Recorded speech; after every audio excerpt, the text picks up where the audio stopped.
Ladies and gentlemen, welcome to the first weekly roundup of the TGS Blood Bowl League. My name is TotalBiscuit and I will be your host, guiding you through all the happenings of the league throughout the week, giving you all the delicious stats, interviews, and highlights that you could possibly desire. Before I start, however, this of course will be laden with spoilers. If you haven't watched the matches yet, I would recommend that you go and do so now. Click on the links on the screen right now. They're annotations. Go and click on whoever you want to watch, and then go check them out. And when you're done, come back and we can continue. Alternatively, if you've watched them all already, or you simply do not have time for that, do not worry, because we are about to get started. Alright, ladies and gentlemen, we're going to round up the Week 1 matches. We had Team Beardman of the Completionist going up against Angry Joe's Hollywood Horrors, and that resulted in a 2-0 win for Angry Joe. Bamazons, with Press Hard to continue as their coach, ended up against the Chaos Dwarf team just as planned, coached by none other than moi, and that resulted in a 3-0 win for the Chaos Dwarves. In perhaps the most extreme example so far of touchdown and positional-based play, i.e. playing it completely wrong, we had Wow Crendor and his Lizardmen team, the Crendorians, going 4-0 against the Vox Force of Bebop Vox, the Dark Elves getting an absolute pasting there, and Sigmar's Strafers, the human team, putting on a brave effort against the Wood Elf team Epic Maneuver, resulting in a 2-0 victory for Side Strafe over Jesse Cox. We'll be covering the other matchups towards the end of the show as we look forward to Week 2, but in the meantime, let's go and have a look at some stats. We have, of course, the standard setup. You get 3 points for a victory, 1 point for a draw, 0 points for a loss, which results in the top 4 teams, all with 3 points, being Angry Joe, Cynical Brit, Side Strafe, and Wow Crendor, with Jesse Cox, the Completionist, Press Hard to continue, and Bebop Vox down to the bottom with no wins on the board thus far. We can also see that the team values have taken quite a hammering when it comes down to players like Press Hard to continue, as well as the Completionists, who have taken some damage to their team. The most extreme, of course, being 2 Dodger, who ended up losing a player in the first round of the TGS Blood Bowl Cup. Increases in team value have, of course, happened, and we've got the Crendorians with a team value of 1,080, meaning that anyone that plays against them will be getting some form of cash inducement in order to balance things out. And that, of course, was the most extreme team value increase out of everybody in the league thus far. Team values will, of course, fluctuate depending on winnings, as well as the hiring or firing or possible killing of players, as well as upgrades to the players themselves in terms of skills. Alright, so let's move on to some stats and check out exactly what is happening in the TGS Blood Bowl League. First thing we're going to look at is the number of star player points earned over Week 1 play, and this is the grid showing exactly who has earned what, which puts my team, the Chaos Dwarves, at the top with 24 star player points earned, 19 for the Crendorians, 17 and then 15 for Side Strafe and Angry Joe. Surprising 9 there for Vox Force, even though he lost his game quite spectacularly, and then the Bamazons, Team Beardman, and Epic Maneuver down to the bottom with 5. 5 is the least you can get. You get 5 star player points from your MVP, who is, of course, picked at the end of each match. Everyone always gets an MVP, but you can't necessarily determine who it was. The game figures that one out for you. So, what are star player points? These are pretty damn important. When you earn star player points, once you get a certain number, you can level up your player. When you level up your player, you have the chance to roll a couple of dice. These dice will determine exactly what you are able to do. Usually it means the acquisition of player-specific skills, so a particularly agile player that's focused on agility is probably going to have access to agility-based skills. A big bashy player is probably going to have access to strength skills. However, there are, of course, certain circumstances whereby things go a little bit odd.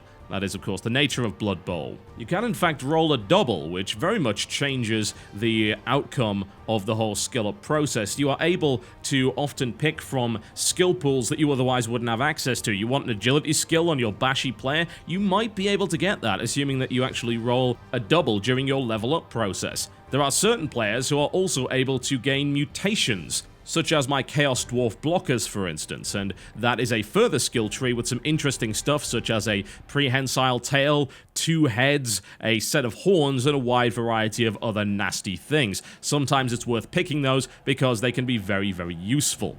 It's also possible that the player may roll high enough to gain a stat increase. This is often much more valuable than an individual skill because it drastically changes the effectiveness of the player in question. An additional point in agility could make the difference between a reasonable run-of-the-mill player and a skilled dodger, catcher, and thrower. A plus strength point could make the difference between an average fighter and an extremely strong frontline bruiser that is capable of dealing out a lot of punishment and rolling a lot more block dice than he otherwise would be able to do. So the question is, who got level ups this week? Well, a couple of players did manage it. We've got a lot of SPP awarded, as you can see across the board, but you need around 6 star player points to level up your average player from level 1 to level 2. Now, about half the teams in the league were able to pull this off, with one of their players reaching level 2. We have Wow Crendor, Sidestrafe, Bebop Vox, Angry Joe, and myself. So let's take a look at which players were able to level up and what skills they acquired.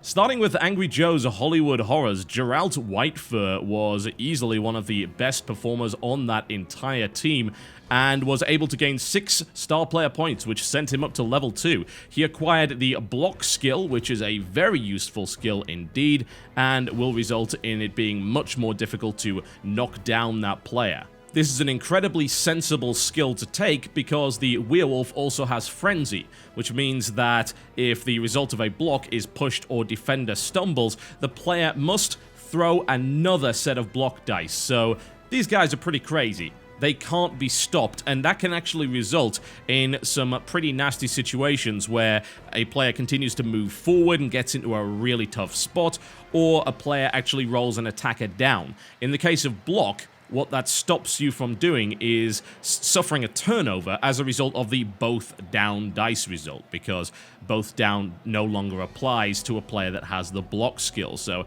really sensible choice there from Angry Joe. Now, if we're to look at my team, the player that received a level up this time around was Ryung the Hobgoblin. He actually got 10 star player points. That's an absolutely huge number. It's only going to take another 6 to reach level 3, and I gave Ryung the Hobgoblin Sure Hands. What this allows me to do is re-roll the dice if I fail to pick up the ball. It also means that the strip ball skill does not work against the player with that skill, so that's a nice little benefit there. And Ryung will be the guy who is picking up that ball once it gets kicked over to my side of the field. Now we can continue and have a look at Wow Crendor and see exactly what the Crendorians have got in terms of their skill ups. We had Lil Skittles making it rainbow with 9 star player points, and Crendor decided to choose the Sure Feet skill, which is a pretty nice one as well. What happens is you can re-roll the dice if you are knocked down while attempting a so-called go for it roll. What is going for it? Well, it's moving more than your movement allowance into a little square on the board which has a yellow dice in it. So you've got to roll the dice. If you roll 2+, you're fine, you don't fall over. If you roll a 1, then you fall down. So you can basically sprint, but take a risk that you may fall down, drop the ball, hell, even kill your player. That's a possibility there. So the Sure Feet skill is always nice because it allows you to re-roll that result. John Kimball of the Sigmar Strafers, one of the human blitzers on Sidestrafe's team, was able to level up only just getting to 6 star player points, and the choice for him was actually Mighty Blow, which is an interesting choice indeed. This allows you to add a roll to armor or potential injuries made by a player. This means you don't have to roll as high on the dice in order to break the armor in the first place, and you don't have to roll as high on the dice in order to do serious damage on the injury table and actually get a casualty. Mighty Blow is a pretty good choice. Admittedly, it's a very one-dimensional skill, and it also indicates that the strategy of the Strafers this time around may be of the violent sort indeed, which of course will please the crowd greatly and is likely to attract the ire of the other teams, who may be a little bit concerned that the humans aren't even worried about touchdowns and handling the ball, they're more concerned with kicking the crap out of the opposition. And there is one other player that also got a level up. That was actually Bebop Vox, but he has yet to spend his level up as of yet on his Dark Elf runner, Lost and Confused. So we will see exactly what he decides to spend his star player points on sometime in Week 2. Now, one of the best ways of getting star player points is to get touchdowns. Touchdowns are worth 3 star player points each, which is an absolutely fantastic number. And the most touchdowns this week were in fact scored by the Lizardmen team, the Krendorians, who scored 4 touchdowns against the Dark Elf team, Vox Force. That's of course followed by the Chaos Dwarf team, just as planned, with 3, and then both Sigmar's Strafers and AJ's Hollywood Horrors sitting at 2 touchdowns apiece. One of the other ways to gain star player points is by inflicting casualties. Now, this table right here only represents the legitimate casualties that were inflicted by blocking an opponent. This does not count fouls, and this does not count pushing players out of the pitch in order to be dealt with by the crowd. So we've got, just as planned, Chaos Dwarf team, pretty much what I would have expected to see. I know I'm a little bit biased, but Chaos Dwarves are a very bashy team. They tend to inflict a lot of damage, and 5 casualties inflicted by the Chaos Dwarves, followed surprisingly by the human team, Sigmar's Strafers,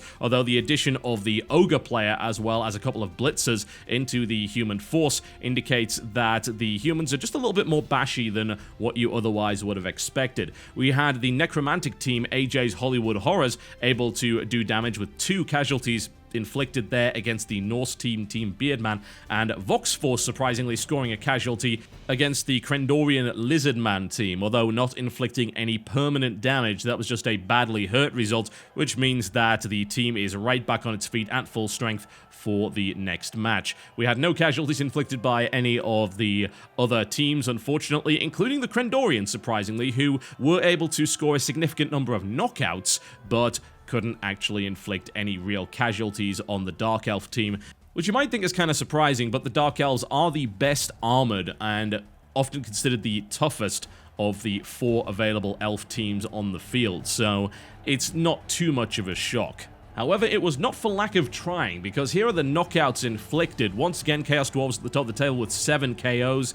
That is not counting other KOs from, say, pushing out of the field, fouls, and falling over and knocking yourself out like an idiot. The Krendorians actually with 5 knockouts, but no injuries against the Dark Elf team, as well as AJ's Hollywood Horrors with 3, Sigmar's Strafers with 2, and the Norse on the board there with a single KO against the Necromantic team. Unfortunately, the Amazon's Dark Elves and Jesse's Wood Elf team failed to score any knockouts whatsoever, so not doing so well in the violence stakes. We're going to be going into some highlights of the games momentarily, but before that, we need to give out our TGS Blood Bowl awards for Week 1, and we will start with perhaps the most biased award, but factually accurate, of course. That would be the Most Blood Spilled award, which goes to Cynical Brit. That would be me, the Chaos Dwarf team, just as planned. Why?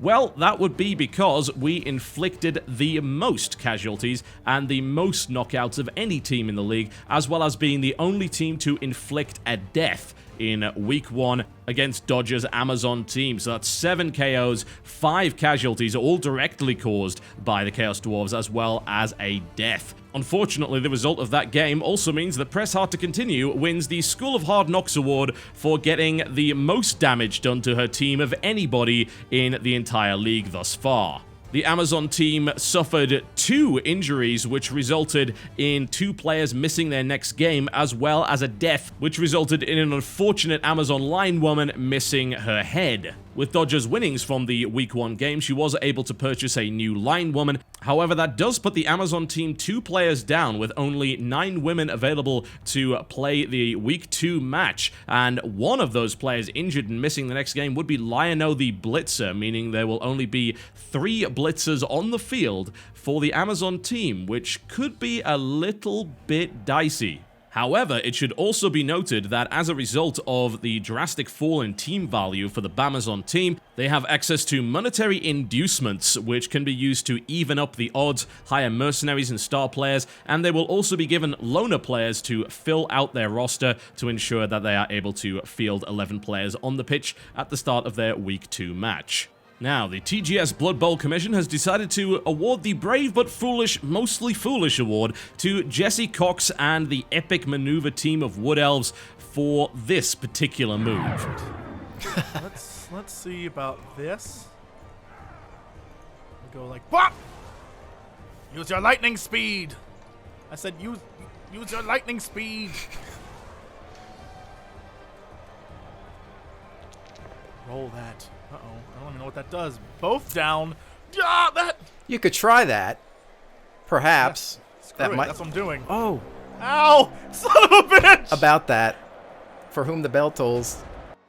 I'm quite frankly fairly surprised that that Wood Elf still has limbs intact. Now, this week was particularly rough for the inexperienced players, since almost all of the inexperienced players had to fight against someone that had played a lot more Blood Bowl than them. Even though Dodger was able to practice a great number of hours, she ended up against me, who has more experience. Angry Joe, very experienced Blood Bowl player, ran into the Norse team of Gerard, the completionist, who has not played a huge amount of Blood Bowl before. We had Wow Krendor against Bebop Vox, which was obviously a little bit mismatched there as well. And Side Strafe versus Jesse Cox. That could have gone well for Jesse. Unfortunately, he decided not to practice the game at all prior to actually playing his match, which resulted in him being horribly crushed. However, we do have to award the Grats on unexpectedly not getting completely murdered award to Bebop Vox and the Vox Force Dark Elf team for coming out of his game with surprisingly little damage done to his team, as well as more star player points than any of the other losers this week. Due to not sustaining any long-term injuries or having a player miss the next match, as well as a level up for his Dark Elf runner, this puts Bebop Vox in a great position for Week 2, which may very well result in an early victory for the Dark Elf team. Alright folks, it's time to have a look at some highlights from the Week 1 matches. So let's kick it off with the best and the worst of the TGS Blood Bowl League Week 1. Now I can blitz you again. No, here we go. And It's gonna happen. give me something good. Alright, that's good. Yes. No. Beat him up! Beat him up! Oh, Swampy the crowd Dwarf is coming after Smasher. me.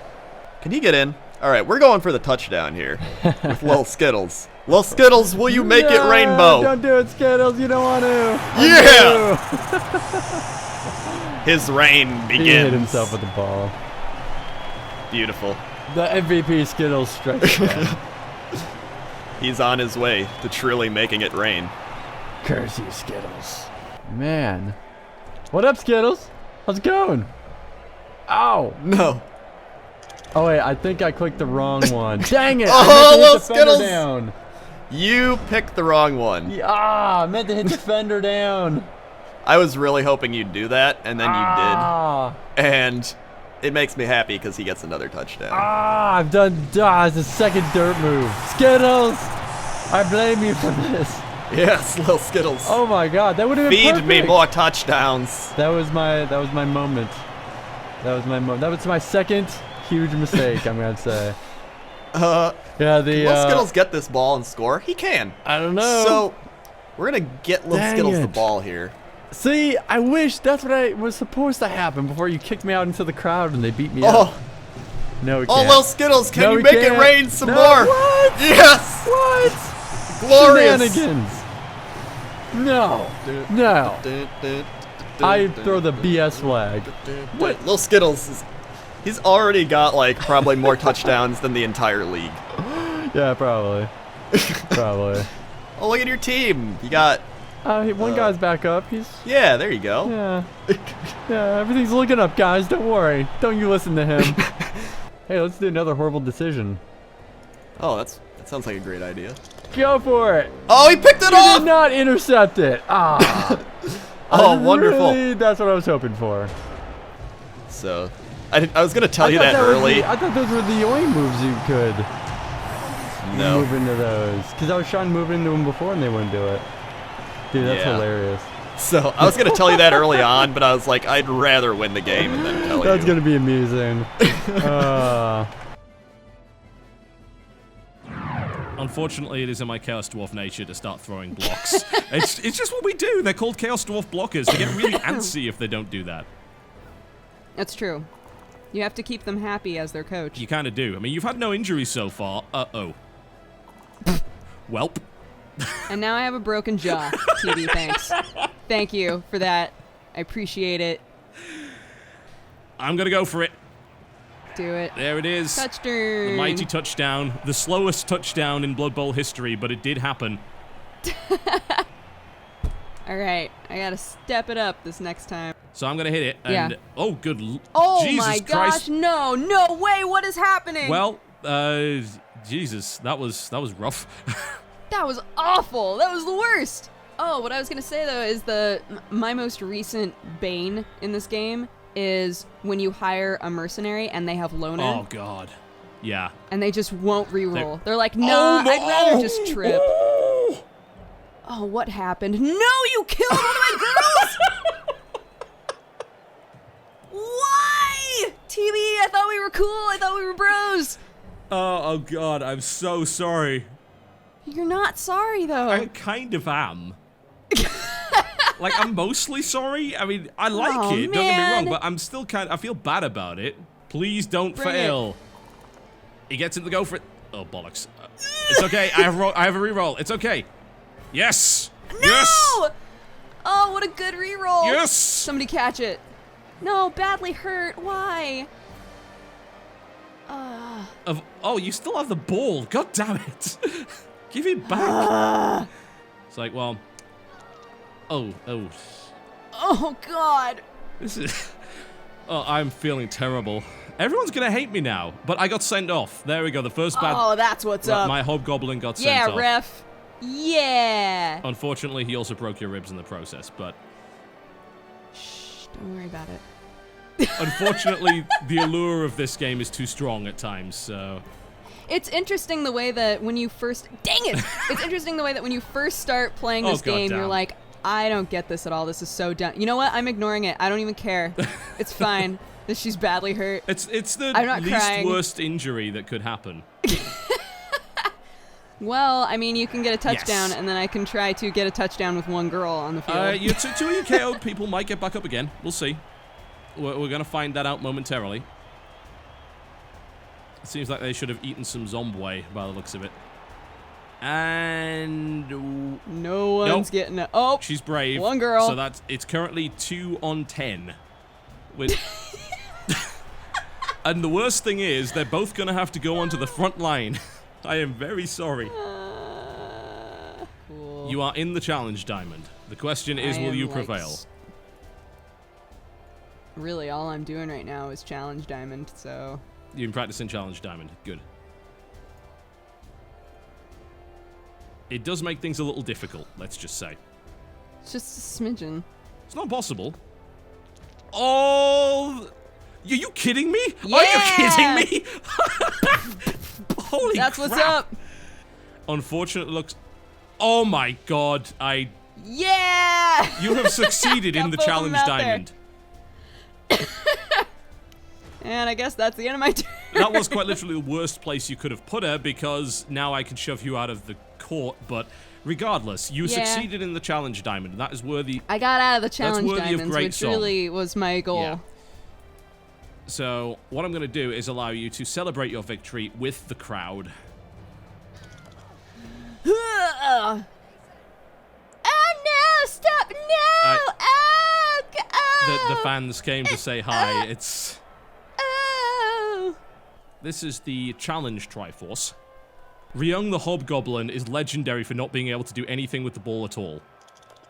But it looks like he's going to get Oh. it. He's getting it. He's getting it. Ryung the Hobgoblin with that last-minute Oh touchdown. man!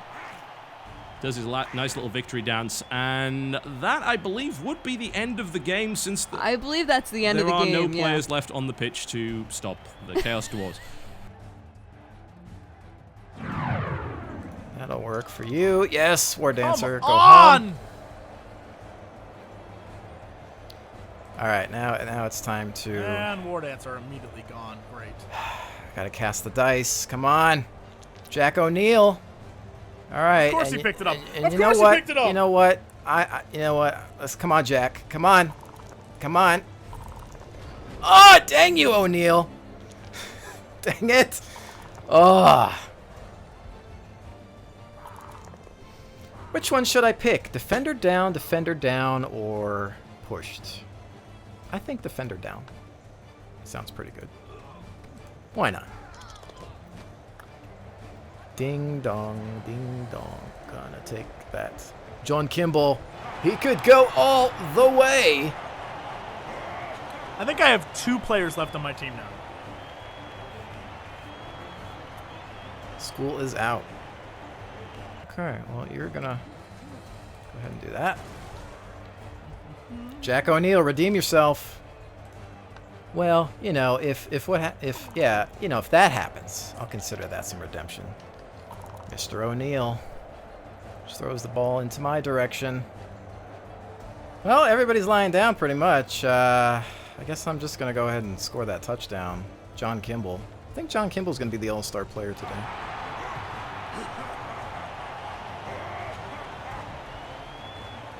You realize, though, Jesse, that I will probably get slaughtered by somebody else eventually. Doesn't even matter. And Doesn't even matter. And it's going to hurt. Doesn't even matter. Doesn't even matter.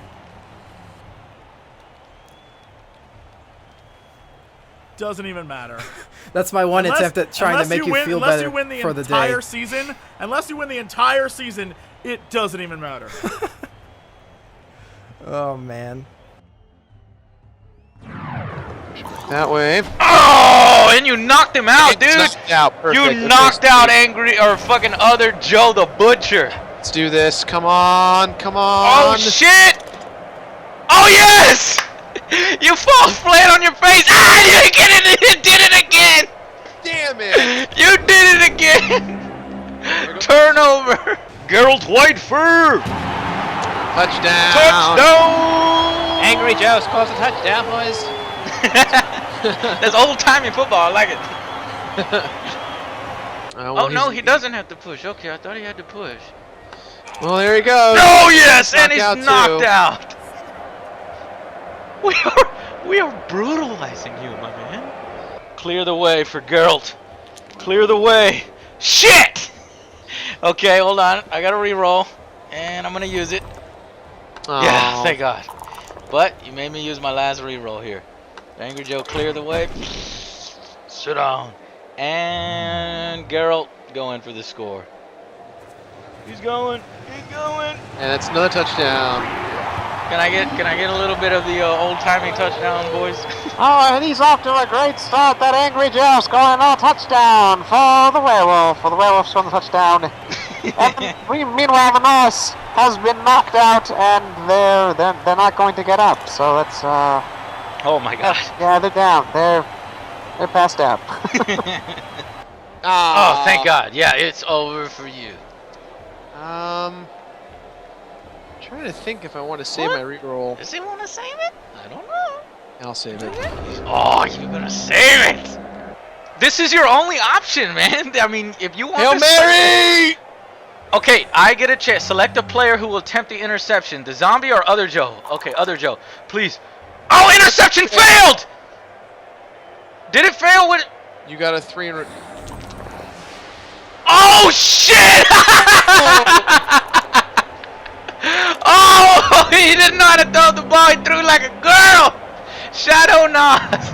There you have it, folks. Some of the highlights from the Round 1 TGS Blood Bowl games. You can go check out the full matches on the channels playing in this league. Now, we're going to be hearing a few words from some of our coaches towards the end of the show, but before we do that, let's go and have a look at the calendar and check out the TGS Blood Bowl Match Day 2 lineup. I'm going to start off with the Chaos Dwarf team, just as planned, facing off against the Norse team, Team Beardman. That is TotalBiscuit versus the Completionist.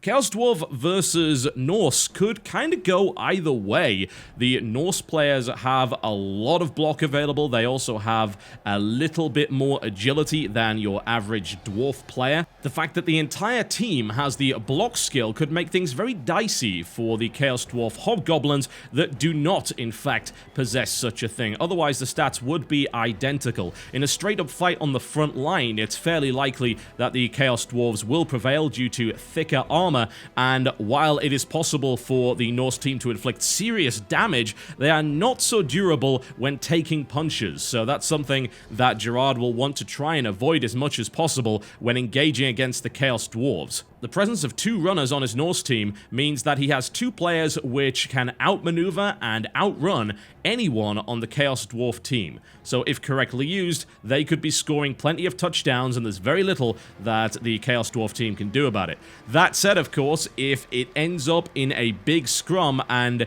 his team gets bogged down in a straight-up fist fight, then the Chaos Dwarves will almost always prevail, simply due to their higher armor and the thick skull ability, which makes them significantly less likely to be knocked out on the field. What may also hurt the Norse team is the fact that the lineman Bruce Willis Proton John S.A. has been knocked out with an injury, broken ribs, and will be missing the next game, which means that the Norsemen are lacking any substitutes. KOs and casualties inflicted on this team could rapidly wear down the Norse in this matchup.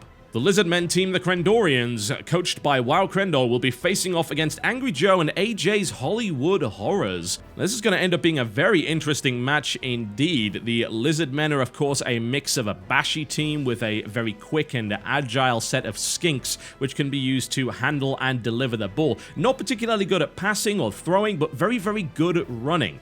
Crendor has, of course, also upgraded Little Skittles to be exactly that. However, Angry Joe also received an upgrade and has upgraded one of his werewolves to be a much nastier opponent. Now, this werewolf could be used for all sorts of things. It could be used to blitz and injure, potentially kill skinks trying to run past the front line. That's something that Crendor is going to have to watch out for, simply because werewolves have frenzy, and that means they're going to be throwing a lot of block dice, and they're going to be doing a lot of potential damage. His werewolves also possess the Claw ability, which means that the thick armor of the Saurus and the Croxigore will actually be negated by this skill, simply because it has a tendency to break armor, any armor, on a roll of 8 or more. Usually you would have to roll a 10 plus on 2d6 in order to break through Saurus and Croxigore armor. However, with the Claw ability, Angry Joe needs to roll just 8. Combined with the fact that his entire team possesses regeneration, the Necromantic team is an extremely difficult prospect to get off the field, especially since Angry Joe is also sitting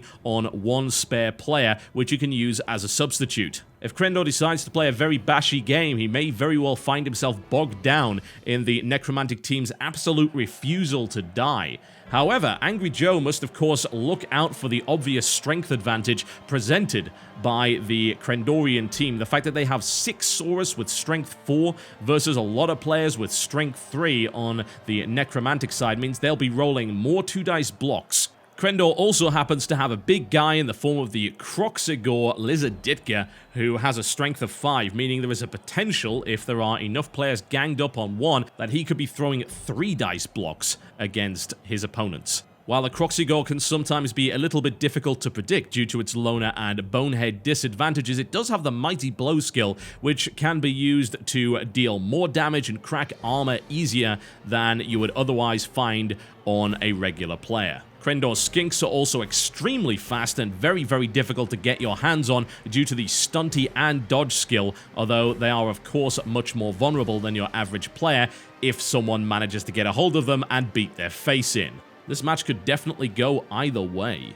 We move on to the third match of the day, which will be Jesse Cox's epic maneuver, the Wood Elf team, going up against the Bamazons of Press Hard to Continue, that being the Amazon team. Now, the situation right now is that both of those players have injuries. However, Jesse has been able to buy another player to replace Halaste in this game, who is currently out with broken ribs.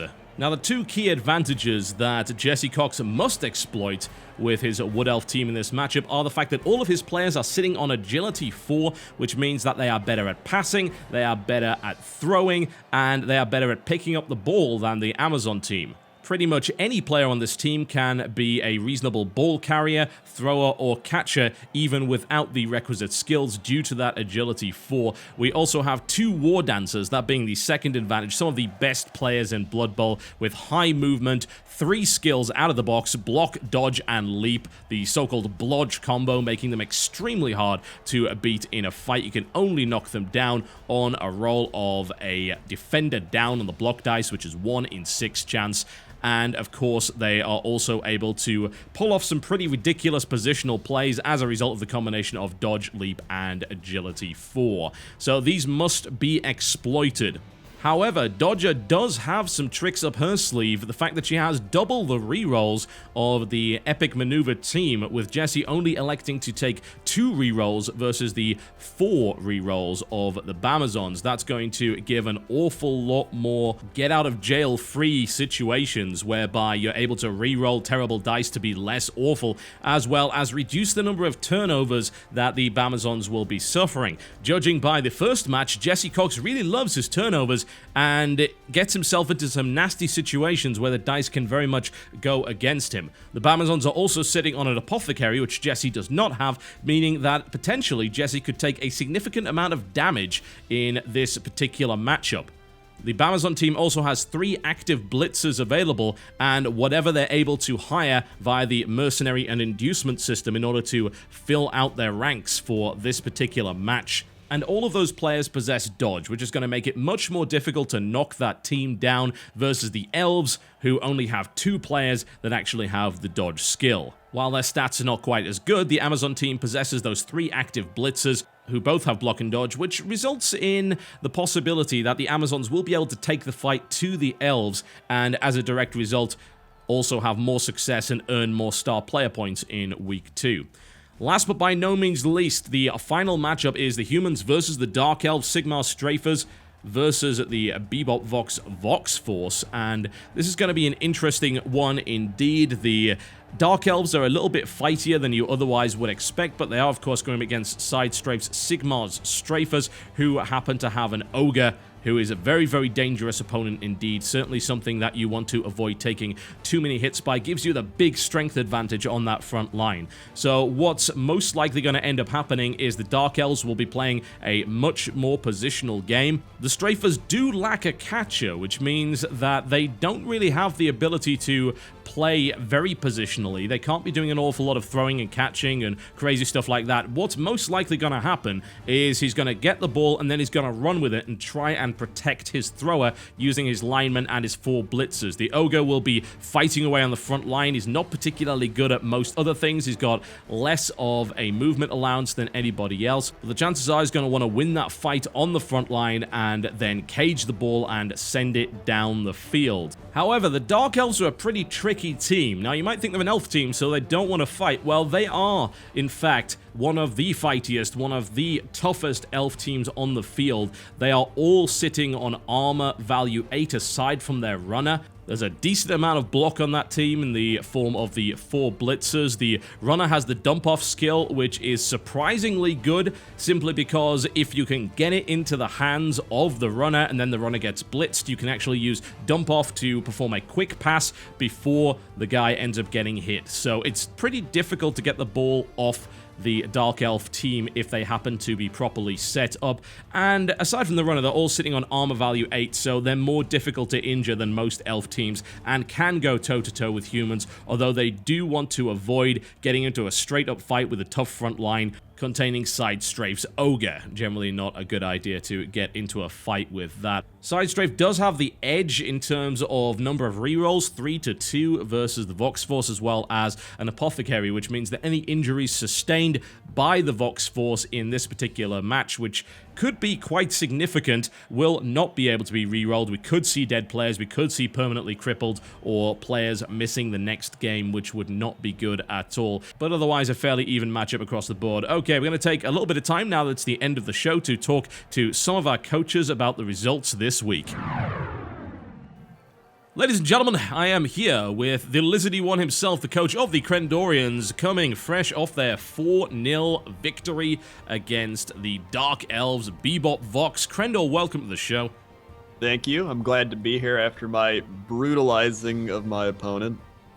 Yeah, well, I want to talk a little bit about that, actually. Let's just have a few words about your victory there. So you actually ended up with the highest amount of touchdowns of anyone in the Week 1 Blood Bowl. You scored a grand total of 4. How did you manage to pull that off? Well, it was from extreme strategy, of course, followed up by Lil Skittles making it rainbow, just being on my team. Because if you didn't know, he's the best player in the whole league. And it's because he makes it rainbow. That's reasonable. I've heard a lot of rumors about this so-called Lil Skittles and where he came from. Seems to have risen to fame pretty much out of nowhere, almost like someone created his persona and sort of forced it on everyone else like some kind of strange internet meme. And can you explain the origin story of Lil Skittles? Give us a little bit of insight as to what's going on inside that little lizardy brain. Well, my whole thing was, it was supposed to be Greg Jennings being the star person, or Jacoby Jones, because those were like my two guys, and I kind of just made Lil Skittles just out of nowhere, because I thought it was a cool name. And then, I was playing a practice game I was recording, and he had the ball, and someone went up to attack him, they blitzed him, and he ended up knocking them down and killing them. And at that point, I was like, he's special. And then he ended up making a triple dodge through 3 tackle zones to score a touchdown in that same practice game. And then he made a double dodge, picked it up, and went like 2 spaces for a go for it touchdown or something. And I was like, all right, he's special. And now that was just practice. Now he's part of the league, and he's dominating just as well. So, are you a little bit worried that this may have put a giant crosshair, a giant target on that very small, fragile, and potentially easily breakable back of Lil Skittles? A little worried, but I was more worried last week because I didn't have an apothecary. Now I at least have an apothecary, which I can save for him. And then, on top of that, he now has sure feet, so he can move a couple extra spaces if he needs to go for it just to get away from, say, a blitz coming in on me or anything like that. So he's progressed now so that he's more safe. Sounds reasonable. Now, would you like to comment on the fact that regardless of having a great strength team, certainly a team with a big bashy front, you have a team with 6 capable Saurus as well as a Croxigore, which is extremely impressive. Can you comment on as to why you weren't able to injure a single elf in the entire game against Bebop Blocks? Well, part of that is I just got really bad rolls. For example, I had a 3 dice roll, and all of them were both downs. That was bad. And then I did have opportunities to foul, and I just didn't foul. Partially because I felt bad for him. But now that I look back on it, I wish I'd fouled. Definitely a reasonable attitude there. It seems like you must have missed your sacrifices to the god Nuffle, of course, because any statistician or anyone with, that's probably not a real word, but anyone with proper knowledge of mathematics will tell you, of course, that a 3 dice both down result, the actual statistical likelihood of getting that is, I believe, 1 in 216. Oh. Well, I got it because of how unique my team is. That was also Greg Jennings, and he was trying to make a play, and he ended up getting injured for the rest of the game. So if anyone knows anything about Greg Jennings, it's that he plays better and carries the team on his back after he has an injury. So he's another threat that could just come out of nowhere. Because I could use Lil Skittles as kind of a decoy. Because all the focus will be on him, and they forget about all the other amazing players on my team. That's fair enough. Now, can you comment a little bit on your next week's matchup? You are actually going to be going up against one of the more experienced coaches in the league who had a nice start as well. That was, of course, the necromantic team of Angry Joe, the Angry Joe's Hollywood Horrors. This could be a very interesting and early challenge for you. How do you feel about that going into that match? Well, no bad feelings towards the other teams, but I feel like this is probably my hardest match in the next, 3 to 4 weeks. And so I feel like if I can win this, I can do pretty well for not losing any games for the weeks after that. But for Angry Joe, I feel like he's going to come after my skinks, and he's going to come after him hard with his werewolves. So I might have a strategy for protecting myself from those werewolves and forcing his werewolves to come into bad positions where I can attack them and hopefully knock them out of even just the game would be fine. All right, a little bit of secret strategy play going on right there from Krendor, the coach of the Lizardman team, the Krendorians. Thank you very much for coming on the show. Thank you for having me. Ladies and gentlemen, the Krendorians currently up 1 game in this round-robin tournament. They'll be facing the necromantic team, Angry Joe's Hollywood Horrors, in Day 2. So stay tuned for those results. My name has been TotalBiscuit, and I shall throw you back to the studio with TotalBiscuit. Thank you, TotalBiscuit. Also, stop eating my sandwiches. They're clearly labeled in the refrigerator. I will stab you. Confident words there by Krendor, the coach of the Krendorians, after a solid first victory, although some say that the look of Lil Skittles cannot last and his days may very well be numbered. Now, while there were 4 victors in the opening week of the TGS Blood Bowl League, there also, of course, had to be 4 losers, and we're going to talk to the guy that lost the least in the form of a 0-2 defeat at the hands of Angry Joe's necromantic team, the coach of the Norse team himself, Gerard, aka the completionist of Team Beardman. Alright, and I am here with the coach of Team Beardman, Gerard, the completionist himself. Norse team representing, unfortunately, losing their first week match against Angry Joe's necromantic team. Gerard, how are you feeling after that loss? You know what? I feel much better than I thought I was going to when the match was going on. There was I felt very defeated, as people will kind of see from the replay as I was going on. But the more I was playing and the more I was getting into it, the more I realized that I was actually in better shape than I thought. And so, at the end, I kind of scared Joe a little bit, almost scoring that last touchdown in the last second, the last turn. Yeah, I heard it was certainly very close there. It would have been great, of course, for you to get that touchdown and get those star player points. Unfortunately, you weren't able to do that.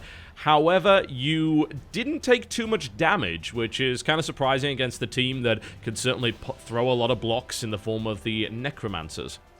Yeah, when I was very surprised that, I only lost 1 player. He's out for the next game. That's my my character, Bruce Willis, aka Proton John, who's also in TGS. He's a good friend of mine. He did not pull through for me, and he had a shattered knee, so he'll be staying out the next game. But luckily, I do have a backup player, so I still have a full 11 for when you and I go head-to-head next week. Indeed, yes. You will be facing up against the Chaos Dwarves of TotalBiscuit, who I heard is a complete asshole. So, what do you think about that matchup going in on week 2, having to go up against Chaos Dwarves so early on?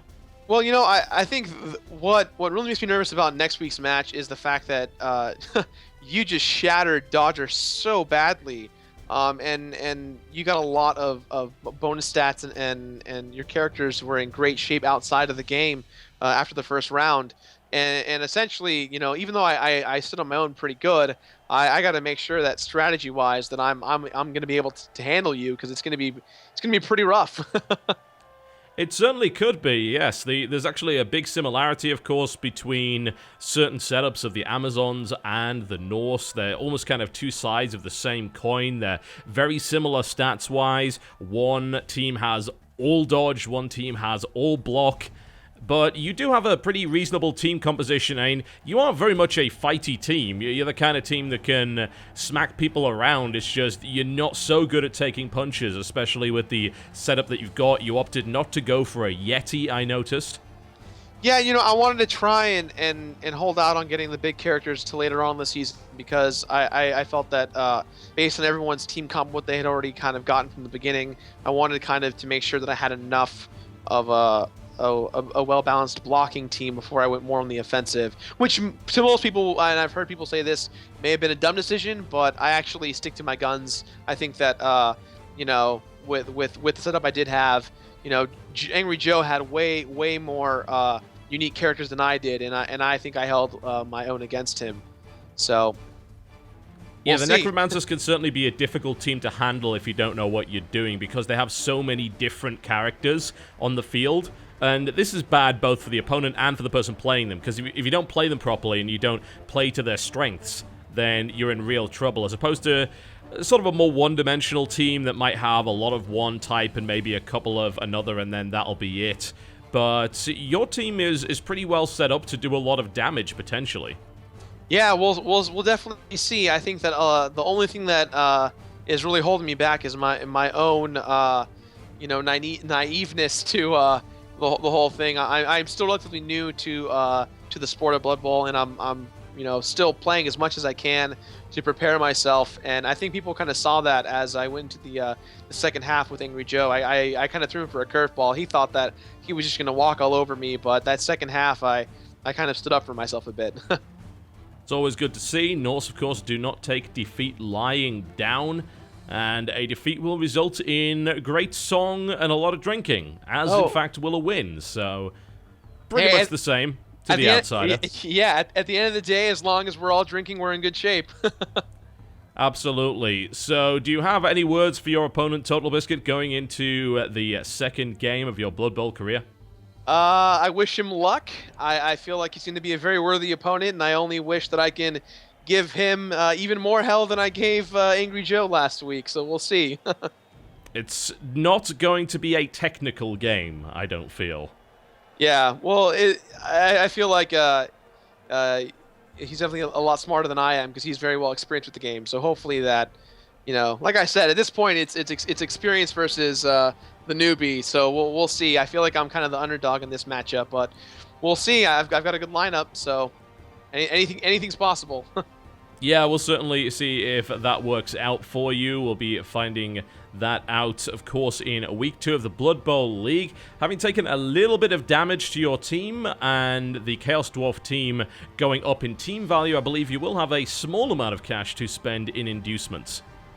Yeah, I didn't make too much, but I think I am trying to debate whether or not I should hold out before I spend more because of how little I did gain. Angry Joe definitely did get a lot more, obviously, because he won, and the dice was not in my favor on the outcome of it. So I did get some, but not enough to make a game-changing or reinforcing experience for the next match. That's certainly true. Your current team value is 950 up against Justice Plant, who are on 1030. So you will be given money by the Blood Bowl Commission, I believe 80,000 gold pieces, which you can spend on inducements, which you are not going to tell me about, of course, because that would be ridiculous. But one way or the other, you may be able to tip the scales in your favor, and of course it is still all to play for here in the TGS Blood Bowl League. Gerard, thank you very much for your time today. Thank you for having me. Appreciate your time. An interview with the coach of Team Beardman, the Norse team looking to prove themselves in Day 2 of the TGS Blood Bowl League, and now back to the studio. There we go, folks. That about wraps us up for Week 1 of the TGS Blood Bowl League. You can go and check out the full games over on the channels of all of our coaches, which are on the screen right now. Just click the links to head over to their channel and watch the footage. We will be playing 4 games total per week, and you'll be getting a roundup show on this channel every week as well. My name has been TotalBiscuit. Thank you for watching Blood Bowl. This episode was brought to you by the Chaos Gift Shop. Complimentary Nurgle's Rot is available for qualifying purchases of 10,000 gold or more. I'll see you next time.